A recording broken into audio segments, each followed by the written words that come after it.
Hello बच्चों, हम लोग बात करने चल रहे हैं इंडोक्राइन ग्लैंड्स में हाइपोथैलेमस और पिट्यूटरी ग्लैंड की। एनसीईआरटी बेस्ड रहेंगे, लेकिन आपको कंसेप्ट समझ में आना चाहिए। आइए स्टार्ट करते हैं। सबसे पहला टॉपिक है बेटा यहां पर हाइपोथैलेमस। सबसे पहली बात कि हाइपोथैलेमस की लोकेशन कहां है, कहां पर ये होता है। तो सबसे पहले अगर बात करें बेटा तो हमारे पास जो ब्रेन है, ब्रेन के तीन हिस्से होते हैं। एक तो होता है फोर ब्रेन, मिड ब्रेन और हाइंड ब्रेन। तो फोर ब्रेन, मिड ब्रेन और हाइंड ब्रेन। बच्चों, फोर ब्रेन का ही एक पार्ट होता है डाइनसेफेलॉन। फोर ब्रेन का एक पार्ट होता है डाइनसेफेलॉन, और डाइनसेफेलॉन के बेसल पार्ट पर, डाइनसेफेलॉन के बेसल पार्ट पर होता है हाइपोथैलेमस। हाइपोथैलेमस का एक नाम और दिया जाता है जिसे हम बोलते हैं master of master gland. Master of master gland. और मास्टर ग्लैंड किसे बोलते हैं? ये मास्टर का भी मास्टर है। तो आप कह सकते हैं कि जो मास्टर ग्लैंड है वो नाम होता है पिट्यूटरी ग्लैंड का।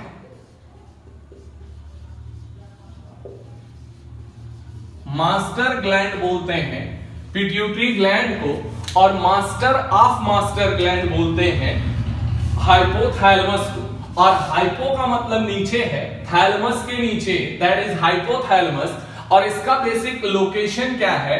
तो ब्रेन के तीन पार्ट, पहला पार्ट फोर ब्रेन, दूसरा पार्ट मिड ब्रेन, तीसरा पार्ट हाइंड ब्रेन। और फोर ब्रेन का एक हिस्सा होता है डाइनसेफेलॉन, उसके निचले हिस्से पे बेसल पार्ट पर हाइपोथैलेमस प्रेजेंट होता है। Hypothalamus is made up of, किससे बना होता है ये? तो ये भी आपको जानना है। यहां पर ये नर्वस पार्ट है, न्यूरल पार्ट है। तो आप कह सकते हैं कि ये मेड अप ऑफ न्यूक्लियाई। और न्यूक्लियाई क्या होते हैं? Group of neurosecretory cells. और न्यूरोसेक्रेटरी सेल्स का मतलब ऐसे न्यूरॉन्स जो सेक्रीशन भी करते हैं। और जो न्यूरोसेक्रेटरी सेल्स से सेक्रीशन करेंगे इनके सेक्रीशंस को हम नाम देते हैं बच्चों हार्मोन्स। इसे हम बोलते हैं हार्मोन्स। और हार्मोन्स ये दो टाइप का हाइपोथैलेमस रिलीज करता है। यहां पर टू टाइप्स के हार्मोन्स रिलीज किए जाते हैं। एक तो रिलीजिंग टाइप होता है जिन्हें हम बोलते हैं रिलीजिंग हार्मोन्स, और नेक्स्ट एक होता है जिसे हम लोग बोलते हैं इनहिबिटिंग हार्मोन्स। एग्जाम्पल के तौर पे अगर पूछा जाए तो रिलीजिंग हार्मोन्स की अगर बात करें तो ये स्टिमुलेट करता है हार्मोन्स के रिलीज को, और इनहिबिटिंग हार्मोन नाम से पता चल रहा है ये हमेशा किसी ना किसी हार्मोन के रिलीज को रोकेगा। तो एग्जाम्पल के तौर पे अगर पूछा जाए तो एग्जाम्पल नंबर 1 बोल रहे हैं बेटा रिलीजिंग हार्मोन्स के लिए। तो यहां पर लिखते हैं हाइपोथैलेमस। हाइपोथैलेमस हाइपोथैलेमस एक्ट करेगा किसके ऊपर? पिट्यूटरी के ऊपर। और पिट्यूटरी ग्लैंड रिलीज करेगी क्या? हार्मोन्स। तो आप कहेंगे कि सर हाइपोथैलेमस जो है वो हमेशा रेगुलेट करेगा पिट्यूटरी का 100%। किसके माध्यम से? हार्मोन्स के माध्यम से। तो हाइपोथैलेमस पिट्यूटरी के लिए मान लीजिए यहां पर एक एग्जांपल के तौर पे बच्चों यहां पर भेज रहा है GnRH। कौन भेज रहा है? हाइपोथैलेमस GnRH रिलीज कर रहा है। अब GnRH का फुल फॉर्म क्या होगा जरा देख लीजिए। गोनेडोट्रोपिन्स, गोनेडोट्रोपिन्स रिलीजिंग हार्मोन, गोनेडोट्रोपिन्स रिलीजिंग हार्मोन। और ये रिलीजिंग हार्मोन अगर है तो आप बताओ क्या रिलीज करवाएगा? गोनेडोट्रोपिन। तो जैसे ही ये पिट्यूटरी पे आता है बेटा तुरंत यहां पर गोनेडोट्रोपिन्स रिलीज होने लगते हैं। गोनेडोट्रोपिन्स हार्मोन जो है वो पिट्यूटरी से रिलीज हो जाता है। और गोनेडोट्रोपिन्स के अंदर दो हार्मोन आते हैं, एक आता है LH और दूसरा आता है FSH। यहीं पर अगर बात की जाए तो इसे हम लोग बोलते हैं ल्यूटिनाइजिंग हार्मोन, इसे हम लोग बोलते हैं ल्यूटिनाइजिंग हार्मोन, इसे हम लोग बोलते हैं फॉलिक्यूलर स्टिमुलेटिंग हार्मोन। तो दोनों का फुल फॉर्म भी आपको पता हो, और इन्हीं दोनों को एक साथ मिला के हम लोग कहते हैं बच्चों क्या, गोनेडोट्रोपिन्स। तो आपने सीक्वेंस समझा कि रिलीजिंग हार्मोन कौन रिलीज करेगा, हाइपोथैलेमस, और हाइपोथैलेमस ने जैसे गोनेडोट्रोपिन रिलीजिंग हार्मोन रिलीज किया, इस हार्मोन ने जाके काम किया पिट्यूटरी पे, क्योंकि आप तो जानते हैं मास्टर ऑफ मास्टर ग्लैंड ये है और मास्टर ग्लैंड ये है। तो जो सबसे बड़ा रेगुलेटर है वो कौन है, हाइपोथैलेमस। उसने रेगुलेशन के लिए GnRH को रिलीज कर दिया और वो पिट्यूटरी पे आया और उसने गोनेडोट्रोपिन हार्मोन को रिलीज कराया, मतलब LH और FSH को रिलीज कराया। मतलब पिट्यूटरी का पूरा कंट्रोल बेसिकली किसके हाथ में रहेगा, हाइपोथैलेमस के हाथ में रहेगा। नेक्स्ट एग्जांपल और एक दे देते हैं आपको। यहां पर बच्चों इनहिबिटिंग हार्मोन्स का एक एग्जांपल है, यहां पर है हाइपोथैलेमस। कौन है, हाइपोथैलेमस। और हाइपोथैलेमस जो है किसको रेगुलेट करेगा, पिट्यूटरी ग्लैंड के। आप जानते हैं ये मास्टर ऑफ मास्टर है और ये मास्टर ग्लैंड है, ऑब्वियस सी बात है। हाइपोथैलेमस रिलीज करता है यहां से एक hormone, growth inhibiting hormone, growth hormone inhibiting hormone, growth hormone inhibiting hormone, या फिर इसे ही नाम देते हैं सोमैटोस्टैटिन। क्या बोलते हैं, सोमैटोस्टैटिन। तो ये जरूर याद रखिएगा, सोमैटोस्टैटिन नाम जो है एनसीईआरटी में दिया है, लेकिन ये बेसिकली है क्या, growth hormone inhibiting hormone, growth hormone inhibiting hormone, I for inhibiting hormone. अब आप बताओ ग्रोथ हार्मोन रिलीज कौन करेगा, ग्रोथ हार्मोन रिलीज करती है पिट्यूटरी, और यहां पर पिट्यूटरी ग्लैंड रिलीज करती है बेटा किसे, ग्रोथ हार्मोन को। किसे, ग्रोथ हार्मोन को रिलीज करती है। लगातार ये रिलीज हो रहा है, लेकिन अब ग्रोथ हार्मोन को क्या करना है, रोकना है। तो रोकने के लिए यहां से कौन आएगा, ग्रोथ हार्मोन इनहिबिटिंग हार्मोन या सोमैटोस्टैटिन, जो कि क्या है, इनहिबिटिंग हार्मोन। हाइपोथैलेमस से चलेगा और जैसे ही पिट्यूटरी पे आएगा तुरंत ये ग्रोथ हार्मोन का रिलीज जो है वो बंद हो जाता है। तो इसी तरीके से रिलीजिंग हार्मोन और इनहिबिटिंग हार्मोन, रिलीजिंग हार्मोन और इनहिबिटिंग हार्मोन, मैं कुछ एग्जांपल आपको देता हूं। जैसे अगर मान लीजिए यहां पर मैं आपको लिख के दूं बेटा हाइपोथैलेमस, ये क्या है, हाइपोथैलेमस, और यहां पर मैं आपको लिख के दूं पिट्यूटरी, क्या आएगा, पिट्यूटरी। अब बताओ मास्टर ऑफ मास्टर ग्लैंड कौन है, हाइपोथैलेमस। मास्टर ग्लैंड कौन है, पिट्यूटरी ग्लैंड। अब हम कहें कि हमेशा हाइपोथैलेमस रेगुलेट किसे करेगा, पिट्यूटरी ग्लैंड को, और पिट्यूटरी ग्लैंड जो है वो हार्मोन रिलीज करके बाकी जगह पे भेजेगी। तो हमने कहा अभी जो एग्जांपल आपने पढ़ा है, अगर आप देखो तो यहां से ये पहला हार्मोन आया है बेटा GnRH, और यहां GnRH के बाद यहां से निकला है क्या, GnH, GnH, गोनेडोट्रोपिन हार्मोन। आर हट गया है, गोनेडोट्रोपिन हार्मोन, जिसके कितने पार्ट थे, दो हिस्से थे, एक था LH और एक था FSH, एक था LH एक था FSH, ठीक है। इसी तरीके से दूसरा रिलीजिंग हार्मोन यहां पर आता है। अच्छा, LH का क्या काम है, FSH का क्या काम है, ये बात की बात है। इसी तरीके से एक रिलीजिंग हार्मोन और मैं आपको बताता हूं, जिसका नाम है प्रोलैक्टिन रिलीजिंग हार्मोन। क्या बोलेंगे, प्रोलैक्टिन रिलीजिंग हार्मोन। और यहां पर पिट्यूटरी ग्लैंड रिलीज करती है बेटा प्रोलैक्टिन हार्मोन। क्या रिलीज करेगी, प्रोलैक्टिन हार्मोन। इसी तरीके से हाइपोथैलेमस यहां पर रिलीज करता है TRH। क्या रिलीज करेगा, TRH, और TRH का मतलब थायराइड रिलीजिंग हार्मोन। और यहां TRH जब आता है तो यहां से रिलीज होता है TSH, और TSH का मतलब थायराइड स्टिमुलेटिंग हार्मोन। यहां से क्या रिलीज होगा, TRS, थायराइड रिलीजिंग हार्मोन। और यहां से थायराइड रिलीजिंग हार्मोन पिट्यूटरी पे आया, पिट्यूटरी रिलीज किया क्या, TSH, thyroid stimulating hormone. Next आइए, अगला आता है यहां पर हाइपोथैलेमस ने फिर से यहां पर ACTRH एड्रिनल कॉर्टिकोट्रॉफिक रिलीजिंग हार्मोन नाम से पता चल रहा है। तो यहां पर ये पिट्यूटरी रिलीज करती है ACTH। क्या रिलीज करेगी? ACTH मतलब एड्रिनल कॉर्टिकोट्रॉफिक हार्मोन। तो आप देख सकते हैं इतने सारे रिलीजिंग हार्मोन को मैंने बताया। पहला मैंने आपको बताया बेटा क्या, यहां अच्छा ग्रोथ हार्मोन के लिए मैं आपको बता दूं, यहां पर आएगा बेटा, यहां ये हाइपोथैलेमस से रिलीज होगा ग्रोथ हार्मोन रिलीजिंग हार्मोन। और ग्रोथ हार्मोन रिलीजिंग हार्मोन जब रिलीज होगा तो यहां पर ये रिलीज करेंगे क्या? Growth hormone. तो ध्यान रखिएगा GH अलग बात है बेटा और यहां GNH अलग बात है। ये गोनाडोट्रोपिन हार्मोन है और ये ग्रोथ हार्मोन है। तो आप बताओ यहां पर अगर बात की जाए तो ग्रोथ हार्मोन रिलीजिंग हार्मोन आएगा, यहां releasing hormone releasing hormone releasing hormone releasing hormone releasing hormone, और यहां पर ये सब क्या है? हार्मोन। अब मैं अगर आपसे कहूं कि आखिरकार पिट्यूटरी ग्लैंड बात की बात है, पहले आप हाइपोथैलेमस को देखिए, हाइपोथैलेमस ने रिलीजिंग हार्मोन रिलीज किया या नहीं किया? और अगर हाइपोथैलेमस यहां रिलीज कर दे क्या? सोमैटोस्टैटिन। क्या रिलीज कर दे? एक एग्जांपल के तौर पे सोमैटोस्टैटिन।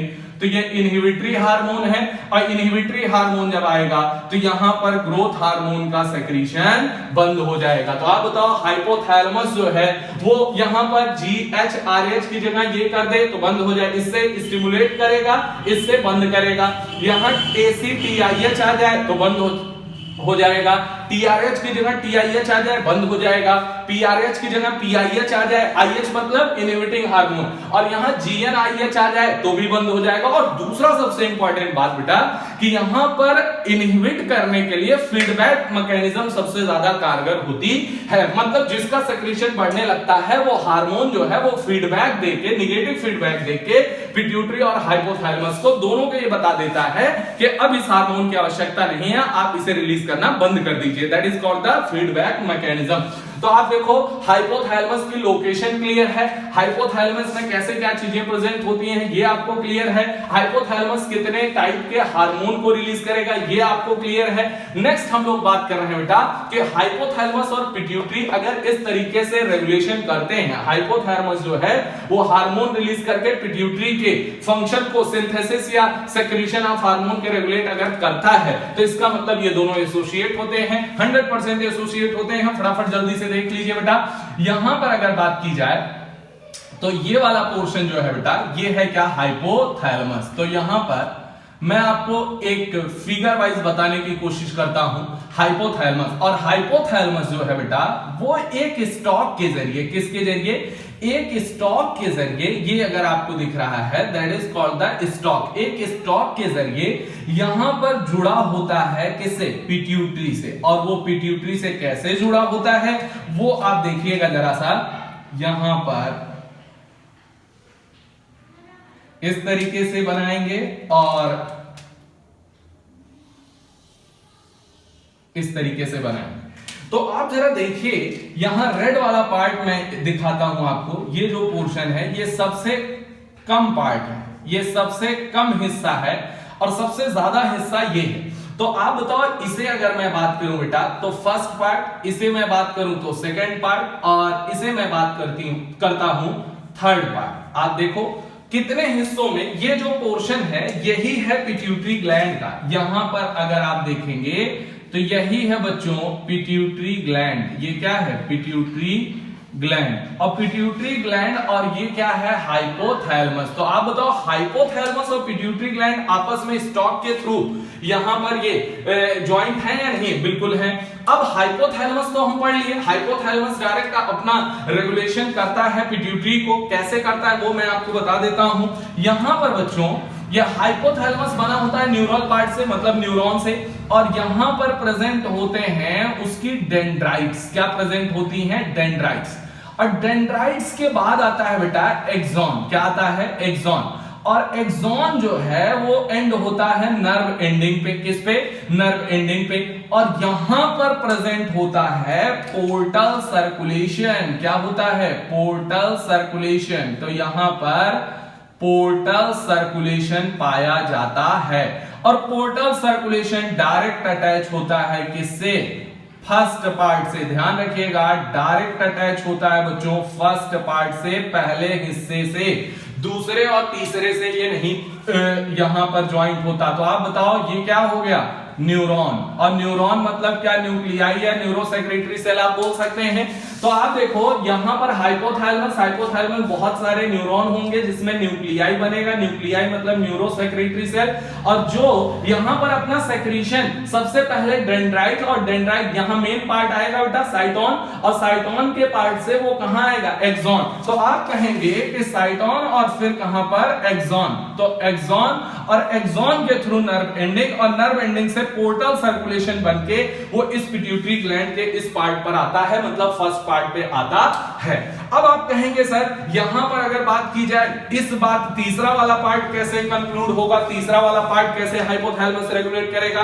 तो बच्चों ध्यान रखिएगा, यहां पर ये हाइपोथैलेमस जो है उसका इस तरीके से ये है न्यूरॉन, और न्यूरॉन का डायरेक्ट हिस्सा जो है वो यहां पर आ जाता है, और that is called the nerve ending. तो आप देख सकते हैं नर्व का डायरेक्ट रेगुलेशन है बच्चों, नर्व का डायरेक्ट रेगुलेशन थर्ड पार्ट पे है नहीं है? है। तो अब हम लेवलिंग कर देते हैं। सबसे पहले अगर पूछा जाए पिट्यूटरी ग्लैंड जो है वो 3 हिस्सों में बेसिकली, पहले मैंने जो दिखाया है वो मैं आपको बता दूं। तो यहां पर बोला जाता है बेटा इसे एंटीरियर पिट्यूटरी। क्या बोलेंगे? एंटीरियर पिट्यूटरी सबसे आगे है। यहां पर इसे बोलेंगे मिडिल पिट्यूटरी, या फिर एंटीरियर के बाद इंटरमीडिएट। क्या बोलेंगे? इंटरमीडिएट, इसे नाम दिया जाता है इंटरमीडिएट। और इसे, ये सबसे पीछे है तो इसे हम लोग बोलते हैं पोस्टीरियर। तो आप बताओ यहां पर ये पिट्यूटरी ग्लैंड जो है वो बेसिकली कितने लोब में डिवाइडेड है? 3 लोब में डिवाइडेड है। पहला लोब क्या है? यहां पर एंटीरियर लोब है, नेक्स्ट है इंटरमीडिएट लोब है, और नेक्स्ट है पोस्टीरियर लोब। तो कितने लोब में डिवाइडेड है? 3 हिस्सों में। अब मेरा सवाल आपसे 2 है। पहला सवाल ये है कि एंटीरियर पिट्यूटरी सबसे ज्यादा बड़ा हिस्सा है, और मिडिल पिट्यूटरी जो इंटरमीडिएट लोब है ह्यूमन के अंदर वो एंटीरियर लोब में ही मर्ज होता है। तो यहां पर ध्यान रखिएगा कि इंटरमीडिएट यहां पर first and second part almost merged in humans. मतलब हम बात कर रहे हैं यहां फर्स्ट पार्ट कौन है बेटा? एंटीरियर लोब, और सेकंड पार्ट कौन है? Intermediate lobe. तो आप ये कहेंगे फर्स्ट और सेकंड पार्ट को मिला के ही हम लोग यहां पर जो बात करेंगे, क्योंकि अलग से इंटरमीडिएट लोब हमें नजर नहीं आता है। लेकिन ऐसा किसमें? ह्यूमन के अंदर। ह्यूमन के अंदर इंटरमीडिएट लोब का छोटा सा जो हिस्सा है, बहुत कम पार्ट है, वो एंटीरियर लोब में ही मर्ज हो जाता है ह्यूमन में, बाकी सब में नहीं, ह्यूमन के अंदर। तो हम कहेंगे बेसिकली इंटीरियर लोब और इंटरमीडिएट लोब एक साथ हैं और पोस्टीरियर लोब अलग है। तो बेसिकली कितने पार्ट हो गए? 2 पार्ट हो गए। इसी हिस्से पे हम लोग यहां पर इस वाले हिस्से को ए पार्ट बोलते हैं और इस वाले हिस्से को बी पार्ट। तो आप बताओ पिट्यूटरी ग्लैंड कितने पोर्शन में बटी हुई है? आप बता सकते हैं 2 पोर्शन में बटी हुई है। यहां पर जो पहला पार्ट है बेटा इसे हम लोग बोलते हैं एडिनोहाइपोफाइसिस। क्या नाम देते हैं? एडिनोहाइपोफाइसिस। तो याद रखिएगा इसे हम लोग नाम देते हैं एडिनोहाइपोफाइसिस, और इसे हम लोग नाम देते हैं बेटा न्यूरल कंट्रोल डायरेक्ट है, नाम से पता चलेगा आपको न्यूरोहाइपोफाइसिस। क्या बोलेंगे? न्यूरोहाइपोफाइसिस। तो आप बताओ पोस्टीरियर जो लोब है उसका नाम क्या होगा? न्यूरोहाइपोफाइसिस। और एंटीरियर लोब जो है जिसमें इंटरमीडिएट लोब ह्यूमन के अंदर मर्ज है बेटा, उसे नाम क्या देंगे? एडिनोहाइपोफाइसिस। तो हाइपोफाइसिस एडिनो और हाइपोफाइसिस न्यूरो। तो न्यूरो वर्ड का मतलब क्या है कि जो डायरेक्ट न्यूरल रेगुलेशन में रहेगा तो उसे ही आप कहेंगे न्यूरोहाइपोफाइसिस। तो आप देख भी सकते हैं बेटा ये पोस्टीरियर लोब जो है, मैं आपको यहां पर लिख के भी बता दूं कि ये है इंटीरियर लोब और ये है पोस्टीरियर लोब। तो आप बताओ पोस्टीरियर लोब जो है वो direct neural regulation neural regulation में होगा या नहीं होगा? बिल्कुल होगा, डायरेक्ट न्यूरल रेगुलेशन में होता है। तो ये बात आपको ध्यान रखनी है। तो 3 लोब हैं। अब हाइपोथैलेमस बेसिकली हम लोगों का टॉपिक था जिसके बारे में हम लोगों ने स्टडी कर लिया है। नेक्स्ट टॉपिक जो आ रहा है बेटा, इसी से एसोसिएट, इसी से जुड़ी हुई है कौन? पिट्यूटरी ग्लैंड, जिसे हम लोग मास्टर ग्लैंड बोलते हैं। और कैसे रेगुलेशन होगा ये मैंने आपको बता दिया।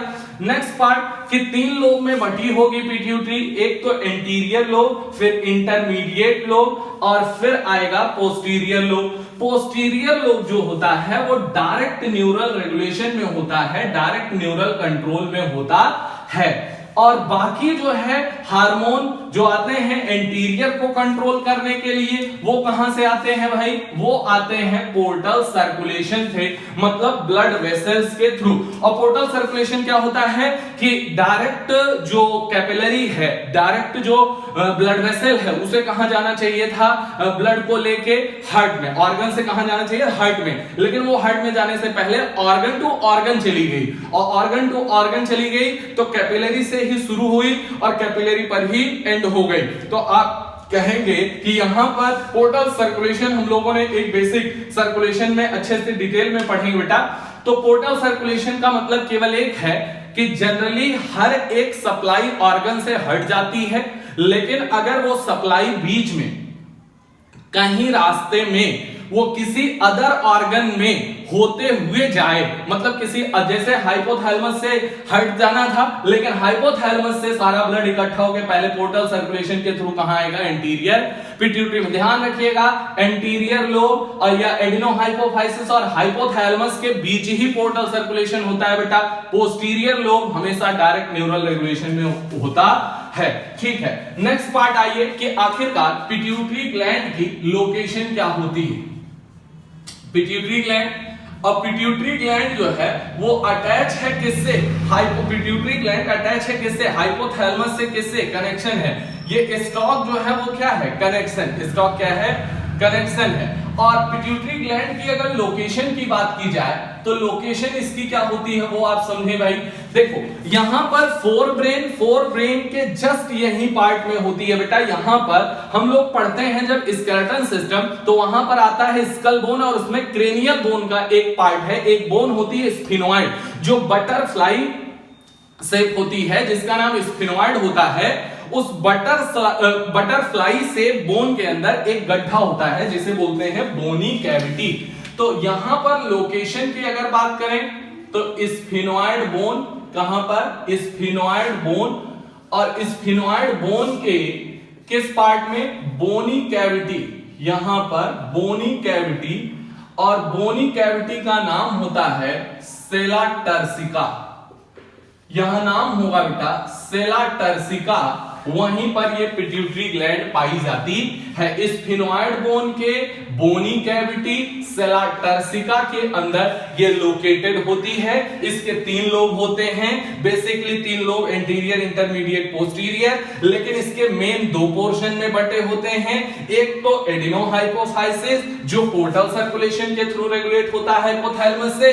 नेक्स्ट न्यूरोहाइपोफाइसिस जो डायरेक्ट न्यूरल रेगुलेशन से यहां पर रेगुलेट होता है। और आप कहेंगे कैसे? तो हम आपसे पूछेंगे कि आप देखो यहां पर एक्सॉन और यहां पर एक्सॉन, और ये क्या है बच्चों? Nerve ending. क्या है? Nerve ending. तो आप बताओ जो भी हार्मोन यहां हाइपोथैलेमस रिलीज करेगा वो एक्सॉन के थ्रू एक्सॉनली आएगा पोर्टल सर्कुलेशन में, और फिर एंटीरियर लोब या एंटीरियर पिट्यूटरी बोल सकते हैं। लेकिन अगर कोई पोस्टीरियर पिट्यूटरी तक आना है हार्मोन को तो वो डायरेक्ट यहां पर आप देखो एक्सॉन के थ्रू, नर्व एंडिंग के थ्रू डायरेक्ट न्यूरल रेगुलेशन रखती है। ये किसी के कंट्रोल में, किसी ब्लड वेसल्स के थ्रू नहीं जाएगा, एक्सॉन के थ्रू ही जाता है। तो ये जरूर ध्यान रखिएगा। नेक्स्ट बात आइए कि पिट्यूटरी ग्लैंड जो है वो कौन कौन से हार्मोन रिलीज करती है, इसके कौन कौन से लोब कौन कौन से हार्मोन रिलीज करते हैं। बेसिकली अगर बात की जाए बेटा यहां पर, तो एंटीरियर लोब का एक नाम होता है जो सबसे दूर है हाइपोथैलेमस से, इसीलिए इसे नाम देते हैं पार्स डिस्टैलिस। क्या नाम देते हैं? पार्स डिस्टैलिस। और इंटरमीडिएट लोब का नाम एक दिया जाता है पार्स इंटरमीडिया। पार्स इंटरमीडिया, 2 नाम याद रखिए। जो हाइपोथैलेमस से सबसे दूर है इसलिए डिस्टल, डिस्टल मतलब दूर, तो पार्स डिस्टैलिस, और इंटरमीडिएट है इसीलिए पार्स इंटरमीडिया। तो आप बताओ पार्स डिस्टैलिस भी एडिनोहाइपोफाइसिस का पार्ट है और पार्स इंटरमीडिया भी ह्यूमन के अंदर एडिनोहाइपोफाइसिस का पार्ट है। नेक्स्ट आता है बेटा न्यूरोहाइपोफाइसिस, जो पर्टिकुलरली न्यूरॉन से ही रेगुलेट होता है, तो इसे हम लोग बोलते हैं बच्चों पार्स नर्वोसा। क्या बोलते हैं? Pars nervosa. तो आप बताओ यहां पर नाम हो गए एंटीरियर, पोस्टीरियर और intermediate. Anterior pars distalis, intermediate pars intermedia, posterior pars nervosa.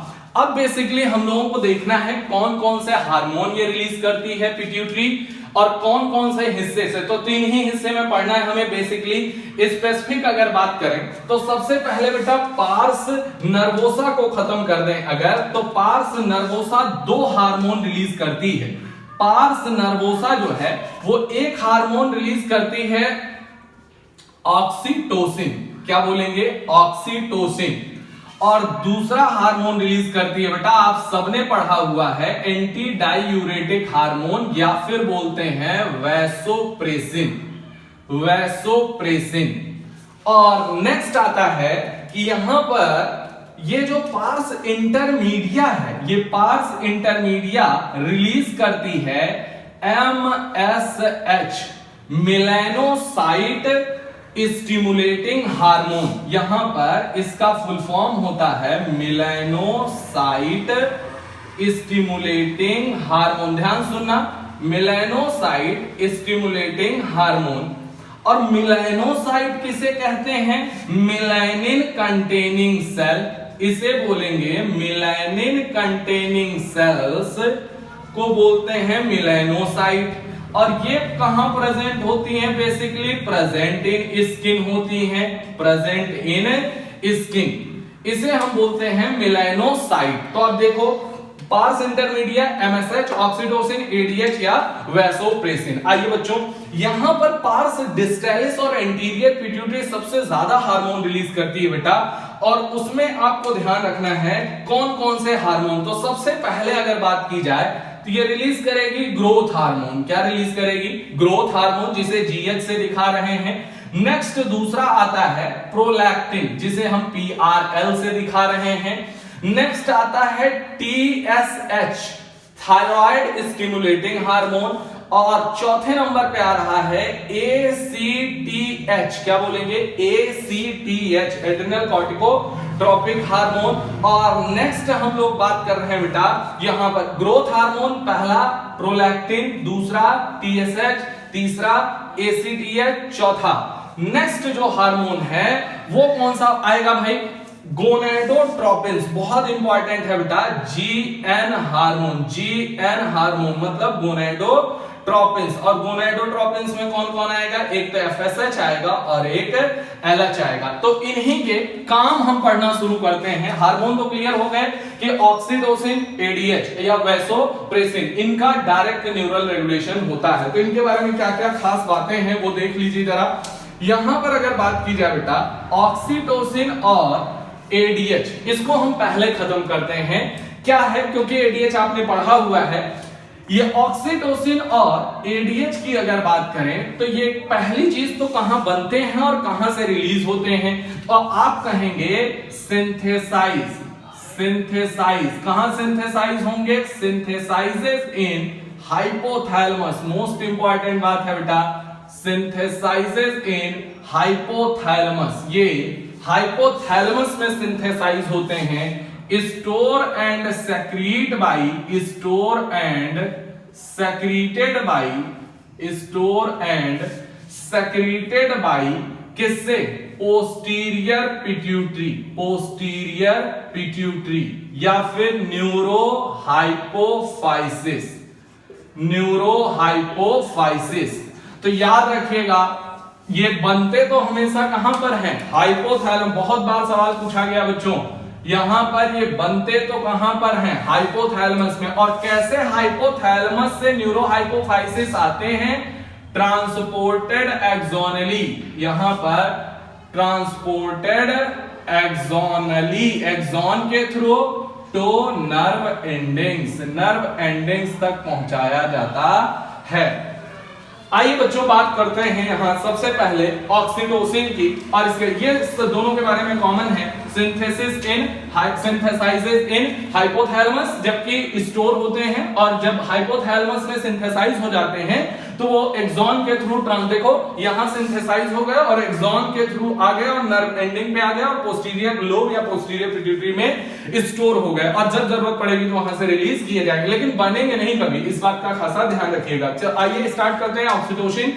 Oxytocin की अगर बात करें बेटा तो ये act on smooth muscle of body, act on smooth muscle of body, act on smooth muscle of body, जल्दी जल्दी सुनिएगा, act on smooth muscles of body, body की स्मूथ मसल्स पर ये एक्ट करता है। क्या काम करता है ये ऑक्सीटोसिन? ऑक्सीटोसिन जो है वो यहां पर कॉन्ट्रैक्शन ऑफ स्मूथ मसल, ये प्रमोट या stimulate contraction of smooth muscle, smooth muscles के कॉन्ट्रैक्शंस को बढ़ाता है। अब हमने कहा कि यहां पर ऑक्सीटोसिन का मेन काम, तो ऑक्सीटोसिन का मेन काम बच्चों इन फीमेल, कहां पर? इन फीमेल चाइल्ड बर्थ के दौरान स्मूथ मसल ऑफ यूटेरस में ये विगरस जबरदस्त कॉन्ट्रैक्शन करके फिर जो चाइल्ड का बर्थ है वो कराता है, मतलब पार्चुरेशन में हेल्प कराता है, इसीलिए इसे पार्चुरेशन हार्मोन भी कहते हैं। इसे क्या बोलते हैं? पार्चुरेशन, या फिर इसका नाम होता है चाइल्ड बर्थ हार्मोन। क्या बोलते हैं? Child birth hormone. और एक नाम होता है मिल्क इजेक्शन हार्मोन। क्या बोलेंगे? Milk ejection hormone. ये मिल्क का फॉर्मेशन नहीं कराता, मिल्क का इजेक्शन कराता है। तो आप बताओ यहां पर एक काम क्या है? Act on smooth muscles of body, increase contraction of smooth muscle, लेकिन हम बात कर रहे हैं फीमेल्स के अंदर, तो increase vigorous contraction, increase vigorous contraction, vigorous contraction इन uterus during child birth, during child birth के टाइम पर ये पार्चुरेशन कराता है, बेबी की डिलीवरी में हेल्प करता है, तो चाइल्ड बर्थ हार्मोन भी इसे कहते हैं। मिल्क इजेक्शन, और क्या काम करता है? मिल्क इजेक्शन, यहां पर milk ejection from memory gland, milk ejection from memory gland ये करता है, milk ejection from memory gland. तो याद रखिएगा इस ऑक्सीटोसिन का काम क्या है बताइए? ऑक्सीटोसिन स्मूथ मसल पे काम करता है, ऑक्सीटोसिन स्मूथ मसल में कॉन्ट्रैक्शन करता है, फीमेल के अंदर पार्चुरेशन या डिलीवरी ऑफ बेबी या चाइल्ड बर्थ के लिए जो है विगरस कॉन्ट्रैक्ट, विगरस का मतलब क्या है? बहुत जोरदार कॉन्ट्रैक्शन, स्ट्रॉन्ग कॉन्ट्रैक्शन कराता है, जिससे जो है लगातार जो है वो रिफ्लेक्स पैदा होता रहे और ऑक्सीटोसिन लगातार जो है फोर्स जनरेट करता रहता है ड्यूरिंग द चाइल्ड बर्थ। और मिल्क का फॉर्मेशन नहीं कराता, मिल्क का ejection from the memory gland कराता है। तो ऑक्सीटोसिन के ये कुछ काम थे बेटा। ऑक्सीटोसिन कहां से रिलीज होता है? डायरेक्ट न्यूरल रेगुलेशन होता है, क्योंकि आप बताओ यहां पर जिस टाइम पर चाइल्ड बर्थ हो रही होगी, क्या किसी ब्लड वेसल के थ्रू हार्मोन को भेजना क्या इतना टाइम है? क्या नहीं। तो इसीलिए इन दोनों को लगातार न्यूरल रेगुलेशन में रखा जाता है। नेक्स्ट पार्ट आते हैं एडीएच। एडीएच आप पढ़ चुके हैं, लेकिन थोड़ा सा जल्दी से बता दीजिए एडीएच का फुल फॉर्म क्या होता है? सबसे पहला तो यही है एंटी डायूरेटिक हार्मोन। तो मैं बोल ही दे रहा हूं डायरेक्टली, एंटी डायूरेटिक हार्मोन बोलते हैं। अगला, एंटी डायूरेटिक हार्मोन के नाम से आपको क्या पता चलता है? क्या डायूरेसिस को ये कम करता है क्या? बिल्कुल। तो अगला लिखिएगा, डायूरेसिस को कम करता है। डायूरेसिस क्या होती है ये आप बता सकते हैं क्या? Loss of water through urine, loss of water through urine. तो आप बताइए यूरिन के थ्रू वाटर का लॉस डायूरेसिस है और उसे कम कर रहा है, तो हम कहेंगे प्रिवेंट या फिर reduced loss of water through urine. ये बात तो सही है। अच्छा, अगर आपको थोड़ा यूरिन फॉर्मेशन याद हो तो आपको मालूम होगा एडीएच के लोगों ने बहुत काम पढ़े थे कि यूरिन के वॉल्यूम को घटाएगा, ब्लड के वॉल्यूम को बढ़ाए। और आप बताओ यहां पर ब्लड प्रेशर को बढ़ाए, वो सब काम हम लोगों ने देखा था। कहां पर ये एक्ट करेगा, तो act on kidney, act on kidney, ये कहां पर काम करता है, किडनी।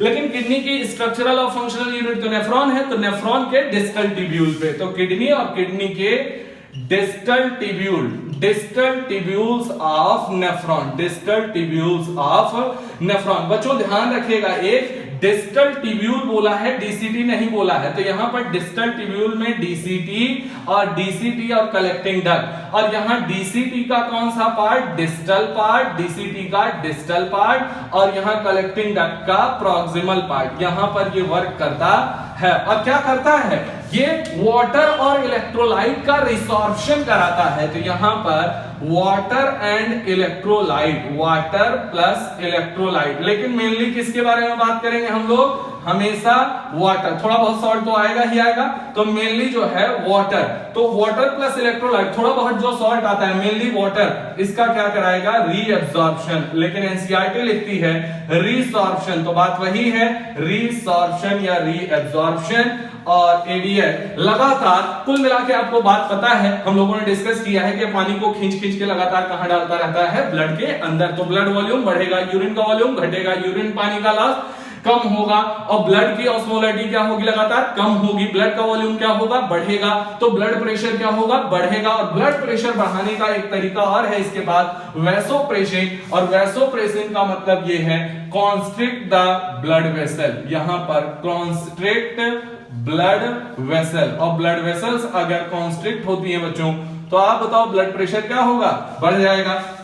नेक्स्ट बात आई, नेक्स्ट आते हैं हम लोग, यहां पर ऑक्सीटोसिन खत्म होता है और एडीएच और वैसोप्रेसिन भी खत्म होता है, इसको आपने अच्छे से पढ़ा है, इसकी लिमिटेड रोल को आप ध्यान रखिएगा। मिल्क इजेक्शन में काम करता है ऑक्सीटोसिन, लेकिन कभी मिल्क फॉर्मेशन में काम नहीं करता है, मिल्क फॉर्मेशन के लिए प्रोलैक्टिन जिम्मेदार होता है। आइए बच्चों, नेक्स्ट हम लोग बात कर रहे हैं बेटा एमएसएच। एमएसएच का फुल फॉर्म क्या है, मेलानोसाइट स्टिमुलेटिंग हार्मोन। ये कौन रिलीज करता है, एडेनोहाइपोफाइसिस का पार्स इंटरमीडिया पार्ट ये रिलीज करेगा। अब ये बात आई कि एमएसएच जो है वो काम किस पे करता है, तो एमएसएच जो है यहां पर आप जो देख रहे हैं एमएसएच वो काम करता है बच्चों मेलानोसाइट्स पर, किस पर, मेलानोसाइट्स पर। और मेलानोसाइट्स क्या होती है वो पहले ही बता चुके थे आपको, तो आप बताओ यहां पर एमएसएच जो है, जो कि यहां से रिलीज हो रहा है, वो डायरेक्ट आएगा कहां पर, मेलानोसाइट पर। और मेलानोसाइट रेगुलेट करते, मेलानिन कंटेनिंग सेल है, तो melanocyte regulates the pigmentation of the skin. तो केवल एक काम इसका होता है बच्चों, regulates pigmentation of skin, regulates pigmentation of skin. और पिगमेंटेशन ऑफ स्किन किस बिहेव पे, मेलानिन के बिहेव पे। तो आप कहेंगे किस हार्मोन के द्वारा, यहां पर मेलानिन का सिंथेसिस जो है कम या ज्यादा करने के लिए कौन चाहिए, melanocyte stimulating hormone, MSH, melanocyte stimulating hormone. ये यहां से इंटरमीडिया पार्ट से निकलेगा और ये जाएगा, काम करेगा मेलानोसाइट पर। और मेलानोसाइट होती हैं मेलानिन कंटेनिंग सेल्स, और मेलानिन कंटेनिंग सेल्स जो होती हैं वो प्रेजेंट इन स्किन, और यहां पर इसी के through regulates the pigmentation of skin. तो एमएसएच का काम क्या हो गया, regulates the pigmentation of skin. Melanin को हम लोग बोलते हैं बेटा चेरी ब्लॉसम, ये हम लोगों ने पहले पढ़ रखा है। चेरी ब्लॉसम का मतलब क्या है, ये हमेशा डार्क करेगा, मेलानिन जो है वो हमेशा डार्क द स्किन, और डार्क द स्किन मतलब स्किन को काला बनाएगा या गोरा बनाएगा, काला बनाएगा। तो आप कहेंगे मेलानिन और मेलाटोनिन, इसका एंटागोनिस्ट कौन होता है बता सकते हैं आप, एंटागोनिस्ट जो होंगे वो कौन होंगे, याद है आपको, मेलाटोनिन, एंटागोनिस्ट जो मेलाटोनिन। और मेलाटोनिन का नाम क्या था बच्चों, फेयर एंड लवली, और ये जो है स्किन को फेयर करता है। तो ये रहा आपका एमएसएच का पार्ट। नेक्स्ट हम लोगों को अब बेसिकली पढ़ना है बेटा, सारे हार्मोन यहां पर हमें देखने हैं एंटीरियर पिट्यूटरी के, एक एक करके हम देखते चलते हैं। तो आइए यहां पर अगला जो आएगा वो आएगा एंटीरियर पिट्यूटरी के हार्मोन। मेलानिन और मेलाटोनिन जो है वो एंटागोनिस्टिक होते हैं नहीं होते हैं, बिल्कुल होते हैं। तो यहां पर ये पिट्यूटरी ग्लैंड में अब हम लोग देखने जो जा रहे हैं वो जा रहे हैं एंटीरियर पिट्यूटरी के हार्मोन, और उसमें सबसे पहले आता है ग्रोथ हार्मोन। तो ग्रोथ हार्मोन क्या करेगा, नाम से पता चल रहा है। बताइए ग्रोथ हार्मोन की अगर बात करें बच्चों, यहां पर anterior pituitary, anterior pituitary hormones, और एंटीरियर पिट्यूटरी हार्मोन्स की अगर बात करें तो यहां पर सबसे पहला आता है ग्रोथ हार्मोन। बताते ना है आप, ग्रोथ हार्मोन्स की अगर बात करें तो ये स्टिमुलेट द बॉडी ग्रोथ। यहां पर हम कहेंगे कि ये इंक्रीज या प्रमोट या stimulate the growth of body, growth of body, हर तरीके की ग्रोथ ऑफ बॉडी को क्या करेगा, ये हमेशा बढ़ाएगा। लेकिन इससे रिलेटेड सवाल ये आता है कि अगर इसका सेक्रीशन कम या ज्यादा हो जाए तो यहां पर हाइपोसेक्रीशन और हाइपर सेक्रीशन। तो बच्चों अगर ये हाइपोसेक्रीशन हो जाए तब क्या होगा, और हाइपर सेक्रीशन हो जाए तो क्या होगा। तो यहां पर दो केसेस आते हैं, फटाफट देखते जाइए। यहां ग्रोथ हार्मोन का हाइपो या हाइपर, तो हमने कहा हाइपो का मतलब बताओ भाई, तो यहां हाइपो का मतलब होता है लेस हो जाए, मतलब यहां पर सेक्रीशन क्या हो जाए, कम हो जाए। हाइपर का मतलब क्या हो जाए, बढ़ जाए सेक्रीशन। तो आप बताओ नॉर्मल ग्रोथ कर रहा था ये यहां पर नॉर्मल ग्रोथ था, बॉडी को स्टिमुलेट कर रहा था बच्चों, लेकिन इसका क्या हो गया, सेक्रीशन बढ़ गया। अब बढ़ गया इन चाइल्डहुड, इन चाइल्डहुड मतलब बचपन में अगर बढ़ गया या फिर एडल्ट में अगर बढ़ गया, बहुत बार सवाल पूछा गया है। तो अगर चाइल्डहुड में बढ़ जाता है तो बहुत भारी विशाल काय शरीर बनता है, क्योंकि बोन्स की ग्रोथ, मस्कुलर ग्रोथ, हर तरीके की हाइट पर लंबी चौड़ी। तो आप बताओ यहां पर बिल्कुल राक्षसी शेप का, राक्षसी आकार का, राक्षस के जैसा बिल्कुल विशाल काय, ह्यूज बॉडी साइज का यहां पर इंसान बन जाएगा, जिसे बोलेंगे जाइजेंटिज्म। क्या बोलते हैं, जाइजेंटिज्म। तो याद रखिएगा बच्चों यहां पर जाइजेंटिज्म, और जाइजेंटिज्म के अंदर एबनॉर्मल ग्रोथ ऑफ बॉडी क्या होगा, abnormal growth, abnormal growth of body, ये तो हो जाएगा। अगर चाइल्डहुड में हुआ तो हो जाएगा जाइजेंटिज्म। लेकिन अगर यही एडल्ट में हुआ तो आप बताओ एडल्ट में तो ग्रोथ एक लिमिट तक होती है, एडल्ट उसके बाद तो एडल्ट में ग्रोथ हो नहीं पाएगी। तो आप बताओ जो बोन्स होंगी वो तो अपना फिक्स शेप साइज सब रख लेंगी, लेकिन उसके बावजूद भी अगर ग्रोथ हो रही है तो इसकी वजह से उनमें क्या आ जाएगी, बेंडिंग आ जाएगी, और बेंडिंग की वजह से यहां पर फेस का शेप या फिर बॉडी का शेप वो टेढ़ा मेढ़ा हो जाता है, जिससे हम लोग बोलते हैं बच्चों एक्रोमीगैली, एक्रोमीगैली। तो ये याद रखिएगा एक्रोमीगैली, एडल्ट में क्या आएगा, एक्रोमीगैली, चाइल्डहुड में क्या आएगा, जाइजेंटिज्म। केवल सिंपल बात, नॉर्मली ये जो ग्रोथ कराता था वो एबनॉर्मल हो जाएगी, बहुत विशालकाय शरीर बन जाएगा, जाइजेंटिज्म बोलेंगे।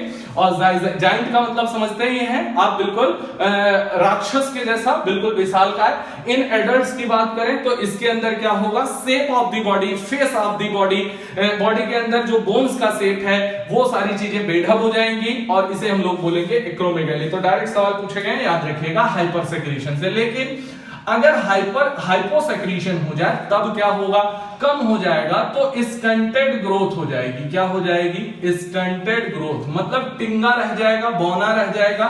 और स्टंटेड ग्रोथ को हम लोग नाम देते हैं बेटा पिट्यूटरी ड्वार्फिज्म। क्या बोलते हैं, पिट्यूटरी ड्वार्फिज्म, यहां नाम दिया जाएगा पिट्यूटरी ड्वार्फिज्म। तो ये दोनों चीजें आपको ध्यान रखनी है कि ज्यादा हो जाए तो कब ज्यादा हो जाए, कब कम हो जाए, तो ये सारी चीजें आप ध्यान रखिएगा। नेक्स्ट आते हैं बेटा एंटीरियर पिट्यूटरी के दूसरे हार्मोन, सेकंड नंबर के हार्मोन जिनके बारे में हम लोगों ने बात की है, प्रोलैक्टिन। क्या बात करेंगे, प्रोलैक्टिन। बताइएगा यहां पर पीआरएल, और अगर बात करें पीआरएल की तो दो काम है, एक तो मिल्क फॉर्मेशन, एक तो मिल्क फॉर्मेशन, और दूसरा है growth of mammary gland. Milk formation और growth of mammary gland, mammary gland की ग्रोथ ऑफ मेमोरी ग्लैंड। और ये ज्यादा डोमिनेटिंग यहां पर ये दोनों काम पीआरएल इन फीमेल, किसमें ज्यादा डोमिनेटिंग, इन फीमेल। एक तो मिल्क फॉर्मेशन और दूसरा growth of mammary gland. Direct सवाल पूछा जाएगा, 1 and 2 बोथ आंसर कर देंगे। नेक्स्ट आइए तीसरे नंबर का जो हार्मोन है, आप याद करें तीसरा हमने बताया था आपको TSH, और TSH का मतलब है थायराइड स्टिमुलेटिंग हार्मोन, और ये जाके एक्शन करता है बेटा थायराइड ग्लैंड पर, और थायराइड ग्लैंड की अगर बात करें तो ये रिलीज करती है हार्मोन, यहां से स्टिमुलेट करती है थायरॉक्सिन को। तो आप बताओ ये सीक्वेंस बन गया। हाइपोथैलेमस ने भेजा टीआरएच एंटीरियर पिट्यूटरी को, एंटीरियर पिट्यूटरी ने निकाला टीएसएच, वो भेजा थायराइड ग्लैंड को, और थायराइड ग्लैंड से निकला थायरॉक्सिन। नेक्स्ट आइए इसी तरीके से यहां चौथे नंबर पे याद करिए, हाइपोथैलेमस ने एसीटीआरएच एड्रिनोकॉर्टिकोट्रोफिक रिलीजिंग हार्मोन हाइपोथैलेमस ने भेजा एंटीरियर पिट्यूटरी को, तो उसने क्या रिलीज किया, एड्रिनोकॉर्टिकोट्रोफिक हार्मोन एसीटीएच। और एसीटीएच जो है वो गया एड्रिनल कॉर्टेक्स पर, adrenal cortex of adrenal gland. तो यहां पर adrenal cortex of adrenal gland के एड्रिनल कॉर्टेक्स मेडुला वाला पार्ट तो डायरेक्ट रेगुलेट होता है, मैंने आपको बताया था कैटेकोलामाइंस और इमरजेंसी हार्मोन, तो वो तो डायरेक्ट रेगुलेशन होगा क्योंकि उनके लिए इतना समय नहीं है। तो adrenal cortex of the adrenal gland, और यहां से बच्चों स्टीरॉयड हार्मोन को यहां पर इंक्रीज स्टीरॉयड हार्मोन्स। और स्टेरॉयड हार्मोन्स की अगर बात करें तो बोले सर वो तो कॉर्टिकॉइड्स होते हैं, बिल्कुल। तो यहां पर कॉर्टिकॉइड्स, क्या बोलेंगे, कॉर्टिकॉइड्स। लेकिन कॉर्टिकॉइड्स में भी कौन, ग्लूकोकॉर्टिकॉइड या मिनरलोकॉर्टिकॉइड। तो मेनली यहां पर ग्लूकोकॉर्टिकॉइड, और ग्लूकोकॉर्टिकॉइड अपना कौन है बता सकते हैं आप, सबसे important cortisol, life saving hormone. तो अब तो बड़ा आसान काम है, इनमें आपको ज्यादा कुछ याद नहीं करना है, तो इसलिए थोड़ा थोड़ा आप चीजों को, ग्रोथ हार्मोन को लेके ध्यान रखिए, ये सीक्वेंस आप ध्यान रखिए। अगर आप हाइपोथैलेमस और पिट्यूटरी को कनेक्ट कर जाएंगे तो आपको सीक्वेंस पता चल जाएगा। रिलीजिंग हार्मोन जितने होंगे वो आएंगे हाइपोथैलेमस से, और जो हार्मोन निकलेंगे वो एंटीरियर पिट्यूटरी से निकलेंगे, और वो जाएंगे पर्टिकुलर करेस्पॉन्डिंग ग्लैंड पर, और वहां से वो हार्मोन रिलीज होगा। इनहिबिटिंग हार्मोन रिलीज होगा तो उसका सेक्रेशन रुक जाएगा, या फिर वो हार्मोन जब ज्यादा होने लगेगा तो वो निगेटिव फीडबैक देके वो दोबारा पिट्यूटरी ग्लैंड या हाइपोथैलेमस को देके बंद कर देगा। नेक्स्ट आइए बच्चों, अगला जो हार्मोन है वो है यहां पर 5वें नंबर का हार्मोन एसीटीएच, टीएसएच, पीआरएल और ग्रोथ हार्मोन। नेक्स्ट हम लोग बात कर रहे हैं बेटा गोनेडोट्रोपिन्स। बहुत ध्यान से सुनिएगा, यहां पर बात होगी गोनेडोट्रोपिन्स की।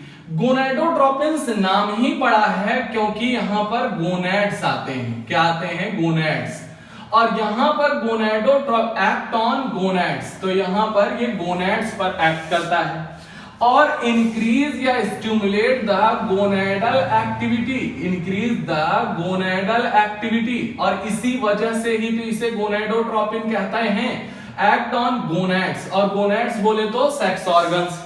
हमने कहा कि अगर ये गोनेड्स की बात करें बेटा तो मेल और फीमेल दोनों में, तो यहां मेल और फीमेल, और मेल के अंदर अगर बोला जाए तो गोनेड्स की बात करें टेस्टिस, और यहां पर जो आएगा वो आएगा ओवरी। तो बोले दोनों में ये काम करते हैं। अब बोले कि गोनेडोट्रोपिन्स हम लोग बोलते किसको हैं, गोनेडोट्रोपिन्स उसे बोलते हैं जो गोनेड पर काम करते हैं, मतलब मेल में टेस्टिस और फीमेल में ओवरी पर काम करते हैं और गोनेडल एक्टिविटी को बढ़ाते हैं। तो हमने कहा आखिरकार यहां गोनेडोट्रोपिन्स में दो हार्मोन आते हैं, एक तो आता है बच्चों FSH और एक आता है LH। मैंने अभी शुरुआत में बताया फॉलिकुलर स्टिमुलेटिंग हार्मोन और LH ल्यूटिनाइजिंग हार्मोन।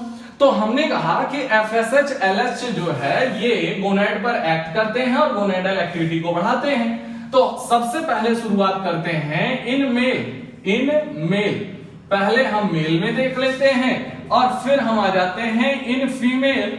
और दोनों हार्मोन का काम हमें एग्जैक्ट पता होना चाहिए क्योंकि डायरेक्ट सवाल पूछा जाएगा बच्चों।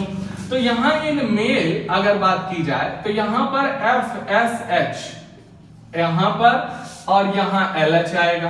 फीमेल में भी सेम यही काम, यहां FSH और यहां पर LH आएगा। दोनों का काम देखते हैं बेटा। सबसे पहला फॉलिकुलर स्टिमुलेटिंग हार्मोन का मेल के अंदर काम होता है रेगुलेट द स्पर्मेटोजेनेसिस। तो यहां पर बोलेंगे रेगुलेट्स स्पर्मेटोजेनेसिस। ये स्पर्मेटोजेनेसिस को क्या करता है, रेगुलेट करता है। नेक्स्ट यहां पर फीमेल में ये क्या करता है, फीमेल के अंदर एफएसएच, नाम देखो follicle stimulating, follicular stimulating hormone. तो यहां पर ग्रोथ एंड डेवलपमेंट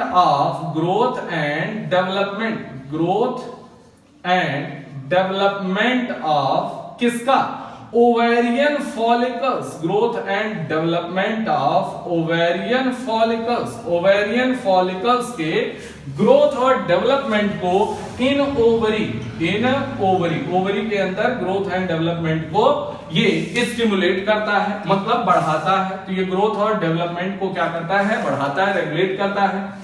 नेक्स्ट बात आई यहां स्पर्मेटोजेनेसिस। तो एफएसएच का काम मेल में स्पर्मेटोजेनेसिस को रेगुलेट करना है और फीमेल के अंदर एफएसएच जो है वो ओवरी में प्रेजेंट ओवेरियन फॉलिकल के ग्रोथ और डेवलपमेंट को रेगुलेट करता है। नेक्स्ट बात आती है बेटा यहां एलएच की, और एलएच जो है किस जगह काम करता है, सबसे पहले LH work on act on testis, यहां पर ऑन टेस्टिस, ये टेस्टिस और टेस्टिस में जो सेल है लेडिग सेल्स क्या है, यहां पर इन्हें हम नाम देते हैं लेडिग या फिर बोलते हैं बच्चों इंटरस्टिशियल सेल, लेडिग या इंटरस्टिशियल सेल।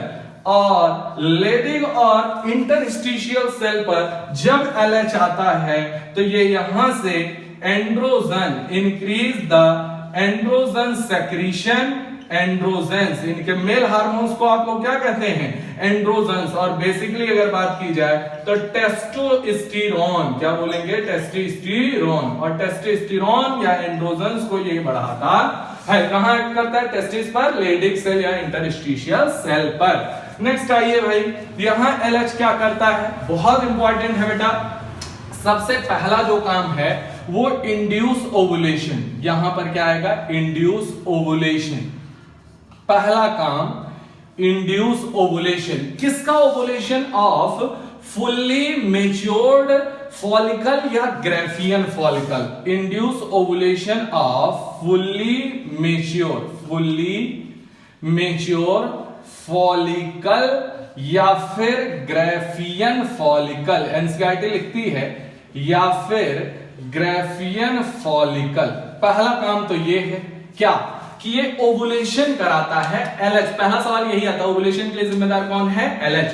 तो एलएच जो है वो ओवुलेशन कराता है फुल्ली मेच्योर फॉलिकल या फिर ग्राफियन फॉलिकल का, और उसे मेच्योर कौन बनाता है, फॉलिक्यूलर स्टिमुलेटिंग हार्मोन। ओवुलेशन कौन कराता है, एलएच। दूसरा काम रप्चर्ड ग्राफियन फॉलिकल, जो डैमेज जो होता है, जो रेमिनेंट ऑफ ग्राफियन फॉलिकल होता है, जैसे यहां पर इंड्यूस ओवुलेशन फ्रॉम, यहां पर induce ovulation from fully matured follicle या ग्राफियन फॉलिकल से ओवुलेशन कराता है, किसका, सेकेंडरी oocyte या ओवम का। तो हमने कहा कि उसके बाद ये रप्चर्ड ग्राफियन फॉलिकल किस में कन्वर्ट हो जाता है, कॉर्पस ल्यूटियम में, और कॉर्पस ल्यूटियम को मेंटेन करने का काम कौन करता है बेटा, एलएच। तो यहां पर remnants of ruptured Graafian follicle, यही आगे चल के बन जाता है कार्पस ल्यूटियम, और मेंटेन बाई एलएच। तो एलएच का काम होता है मेंटेन द कार्पस ल्यूटियम, और कार्पस ल्यूटियम क्या होता है, remnant of Graafian follicle, ruptured Graafian follicle जो होती है उसे ही कार्पस ल्यूटियम बोलते हैं। और कार्पस ल्यूटियम क्या रिलीज करती है बेटा, प्रोजेस्टेरॉन, याद रखिएगा। और ओवुलेशन फ्रॉम फुल्ली मेच्योर्ड, मतलब ये समझिए कि अगर मान लीजिए ये क्या है, फॉलिकल है, ये क्या है बच्चों, फॉलिकल है, और इसके अंदर फुल्ली मेच्योर्ड फॉलिकल है, और इसके अंदर ये प्रेजेंट है क्या, सेकेंडरी oocyte या ओवम। तो ये क्या करता है, इसे रप्चर करा देता है और इसे बाहर निकाल देता है, that process is called ovulation. और थोड़े टाइम बाद जब आप देखेंगे तो यहां पर ये आ जाएगा सेकेंडरी oocyte और ओवम, ये आ जाएगा, जबकि यहां पर ये रप्चर्ड ग्राफियन फॉलिकल अब कार्पस ल्यूटियम में बदल जाती है। इसको भी मेंटेन करने का काम कौन का, ओवुलेशन भी कराता है, और इसको मेंटेन भी कौन करता है, LH। तो ये बातें आप ध्यान रखेंगे। ये हैं ओवरऑल स्टिमुलेटिंग हार्मोन, और स्टिमुलेटिंग हार्मोन 5 हैं इंटीरियर पिट्यूटरी के। तो it's all about the pituitary gland. Origin कैसी होती है बेटा? एक्टोडर्मल होती है। कहां होती है? सेला टर्सिका के बोनी कैविटी के अंदर होती है। तो ये hypothalamus master of the master gland, और जो पिट्यूटरी ग्लैंड वो क्या है? Master gland. और पिट्यूटरी ग्लैंड में कितने लोब हैं? 3 लोब हैं, एंटीरियर, पोस्टीरियर, इंटरमीडिएट। और वो इंटरमीडिएट लोब ह्यूमन के अंदर एंटीरियर वाले में ही क्या है? यहां पर मर्ज है। तो एनसीईआरटी A to Z और फंक्शंस भी आपको चीजें A to Z मैंने आपको बता दिया है। तो it's all about the master of the master gland hypothalamus and master gland pituitary gland. Okay, God bless you, thank you.